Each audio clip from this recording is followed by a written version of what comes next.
સાંભળો, હા મેં જોરદાર કરી નાખ્યું. હું કર્યું તે બાજુ? મેં શું કર્યું, મેં છે ને એમેઝોન પરથી શોધીને મોંઘી આઈટમો ઓર્ડર કરી દીધી. હે હવે સાંભળો, હવે છે ને આઈટમો ઘરે આવશે ને એટલે હું ના પાડી દઈશ કે નથી જોઈતી એમ. પણ આવું કેમ? પેલા ટ્રમ્પે 50% ટેરિફ કર્યું ને એનો આપણે આ રીતે બદલો લેવાનો એમ. અલા તું દોસ્ત, હા, પહેલી વાત તો એ કે તને સરકારે જવાબદારી આપી છે આ બદલા લેવાની, અને બીજું એ કે આ રીતે બદલા લેવાય. મને જે સૂઝ્યું એ મેં કર્યું. ખોટું સૂઝ્યું છે પણ એનું કશું નુકસાન નહીં થવાનું. રિફંડની પોલિસી હોય આ લોકો પાસે. આ તો કઈ નહીં. કઈ નહીં. મને એમ કે તે પેલું કેશ ઓન ડિલિવરી નું ઓપ્શન રાખ્યું હતું ને, એટલે તે મારા કાર્ડ થી પેમેન્ટ નહીં કરી નાખ્યું ને. એવું બધું મને ખબર નહીં. તો હવે આ કપાશે મારામથી.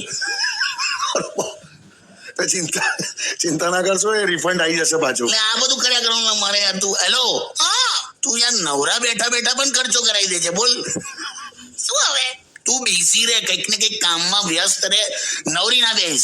ઓકે, તો પછી બ્યુટી પાર્લર જઈ આવું છું. પાછો ખર્ચો ના. હેલો બે, એ આખો સ્કેમ છે. હેલો બે યાર, શાંતિ રાખો કાકા. હું ને તારી કાકી કરે ને ચાલતા જતા હતા, હા, તો બ્યુટી પાર્લર ની સામે એક શાકભાજી વાળો ઉભો રહે છે. અચ્છા. તો અમે આમ નીકળતા હતા ને તો પેલો શાકભાજી વાળો મોટેથી એવું બોલ્યો કે ઓ બા શાકભાજી લઈ લો ને બા. ઓ ગયડી બા, લઈ લો તમે શાકભાજી.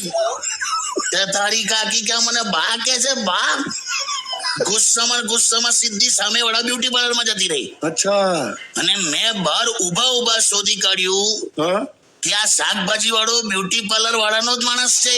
શું વાત કરો છો? હા, એ આ રીતે કસ્ટમર લાવે છે. કોક છોકરીને માસી કહી દે, કોકને કાકી કહી દે, કોકને બા કહી દે, અને બધા આ લોકો સીધા બ્યુટી પાર્લર માં. ઓ બાપરે બાપ. તો આખો સ્કેમ પકડ્યો મેં. ધંધો કરવામાં તો આપણને કોઈ ના પહોંચેલા.